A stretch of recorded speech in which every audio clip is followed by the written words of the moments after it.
welcome to the State of the Nation weekly update, brought to you by Pace Car Rental, sponsors of this episode. So go and rent a car from Pace Car Rental. Use our special secret code that only you and I know. It's down below this video. If you need a car hire, use Pace Car Rental. Right, so we have the weekly update. This week we have Mr. Khaya Sithole joining us again. You see, you weren't fired after the last time. I made it back. You made it back, eh? Or maybe everyone rejected you. No, I can promise that you are a regular part of this. But Khaya, let's kick off with a continual watch as we head towards election. That's part of what we do. And there's the old saying that there's no such thing as that all publicity is good publicity, and MK Party's been riding a wave of publicity which was largely funded by the ANC. Funded by the ANC, which played into the Zuma the victim sort of trope that is so popular. But then the guard dog turned into an attack dog recently when the founder of the MK Party was fired by the people he brought in. And it just seems to have just injected a bit of reality into the understanding of what MK Party is really all about. Yeah, it's been an interesting week for the MK Party. I mean, when we were last here, about 2 weeks ago, they were clearly riding on this collective momentum of all their court victories. And I think it was the one about the logo that was still pending when we met here, and they even won that one. Yes. So they had that good publicity going on for a few months. But at the heart of the problem with the MK is, of course, as a new party, without the infrastructure or rather the accountability architecture, if you want to call it that, it's kind of difficult to know who's responsible for what, who's accountable for what. So we saw a couple of weeks ago the dismissal of somebody we thought was going to be their youth leader, Bonginkosi Kanyile. Again, it wasn't very clear what the basis for his dismissal was. You kind of get a very terse statement that says, oh, this one is no longer in position. But I think obviously the big bombshell over the past few days is the removal or the dismissal or the expulsion of either the founder or the registrar, because even that is a bit of a debated concept at this point in time. And I think even the statement that we received, again, not much in the way of detail. It simply says that these ones have gone. And I think what that unfortunately does is that it creates anxieties.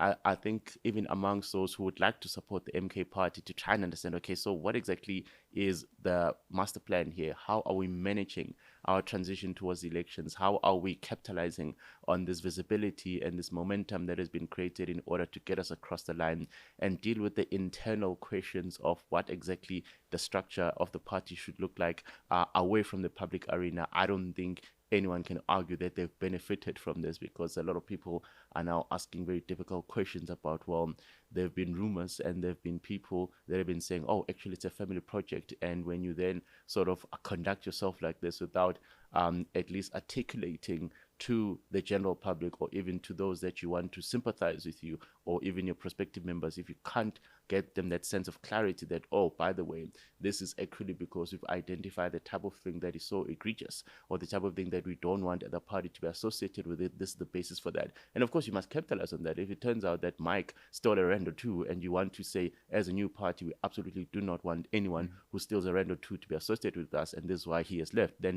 that's a good thing.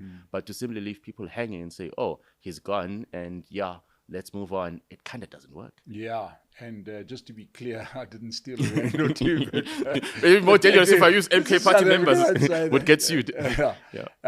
Yeah, because obviously we've had this thing, and to be fair, we've got to make mention of this, and that is in our previous weekly update with Prince Mashele. Before this came out, he was saying, listen, MK is going to struggle because this is a family project, brought by the Zuma family, and he'll then bring in his children to succeed him. And we put this out last week and got some very hot comments from people that, went down that usual road of attacking the person and not what he said.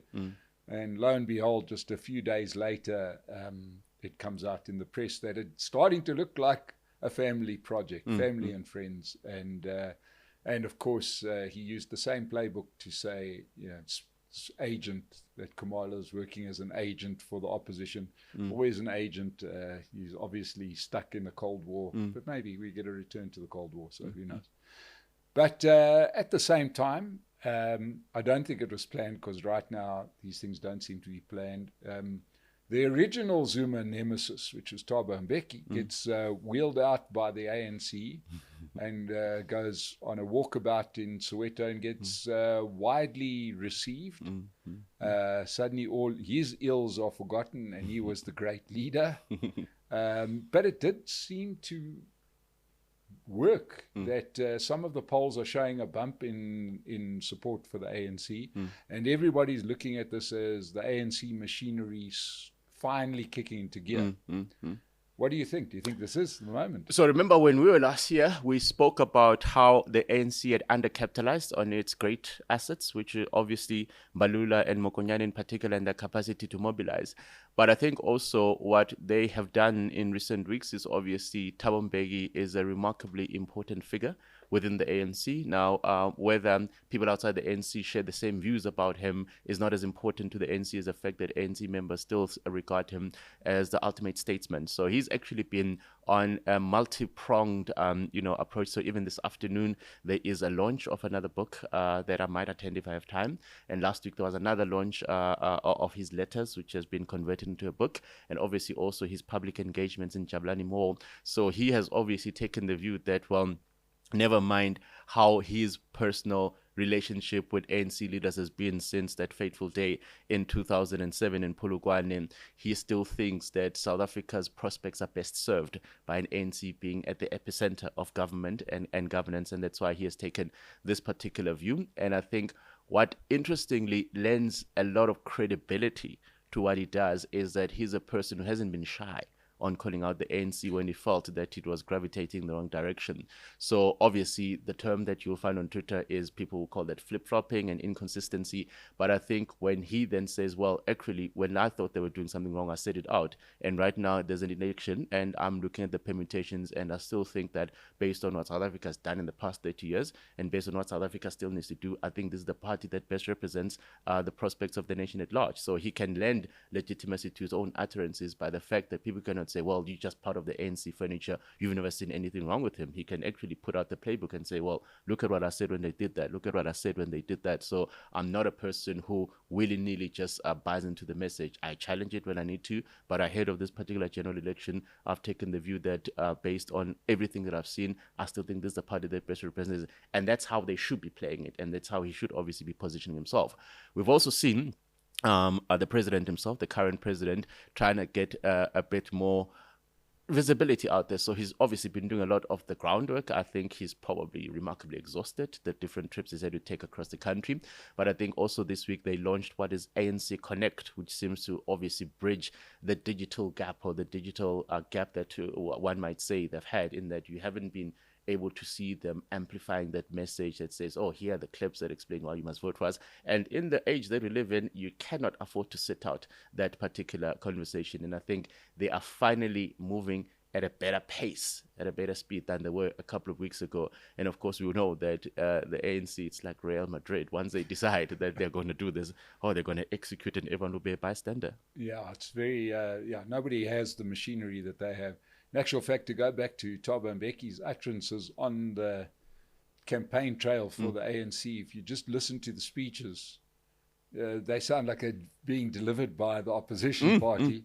And if it was a judge saying those things, he then comes to what looks like a crazy conclusion, being, this is what's wrong with the party. They haven't fixed this, and this, but vote for them. Which only in South Africa. If it was a judicial statement, you'd be like, no, I cannot reconcile the conclusions to what you're saying. But again, it is very important for us to keep remembering that he's a politician and he's a political figure, and all politicians eventually have to champion a particular position.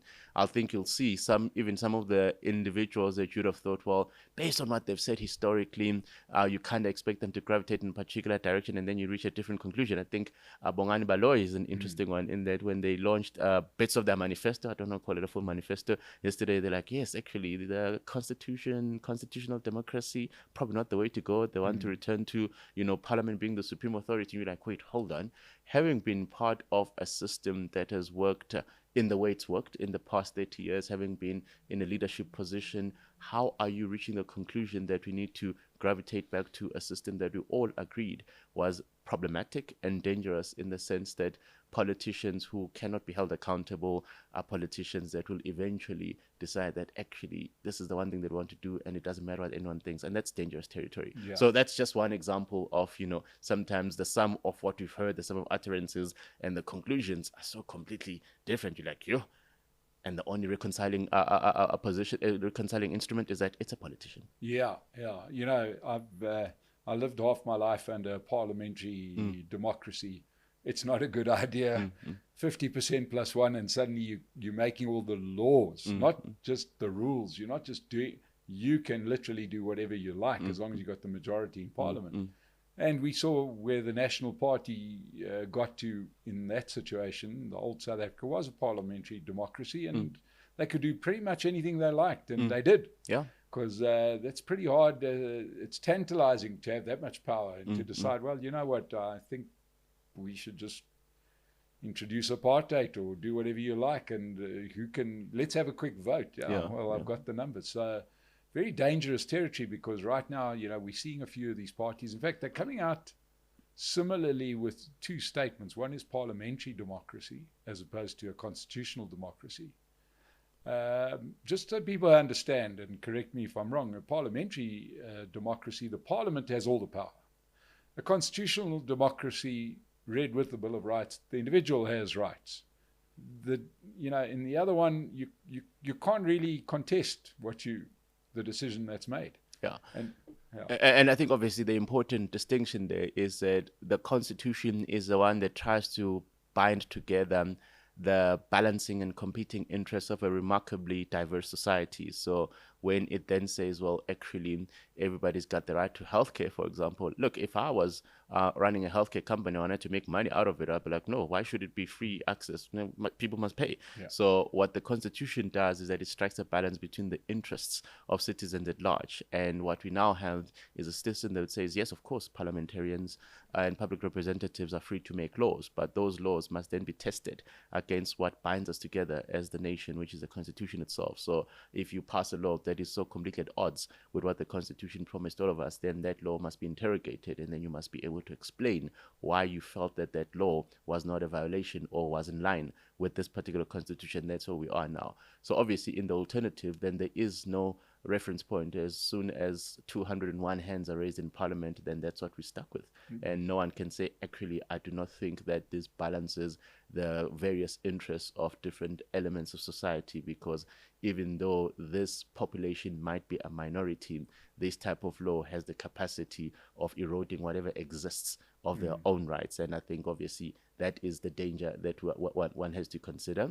And I think in South Africa's history, we do know that you cannot afford to have a system where minority rights, for example, are quite simply ignored, because there are many people who are minorities in one form or another, and you don't want them to live in a country where they kind of get told that, actually, until you find a way to move yourself to the majority, then you do not matter, because other people may not be able to move themselves to a majority. So whether you talk about racial majority or whatever else, I mean, if I'm never going to be able to migrate to the majority, what are you saying about me? So those are things we have to consider. We saw that, and then we saw the ultimate gerrymandering in the old parliamentary democracy of South Africa, where somehow the government had to make white Afrikaners the majority, and the only way you could do it was by dispossessing and exactly, so denying them the right to vote. So therefore, when you say, well, actually, we are responding to what the electorate said, and then you've defined the electorate as a small fraction of the audience, you kind of tick the box to say, well, actually, the majority of those elected us want this, but that doesn't cater for the fact that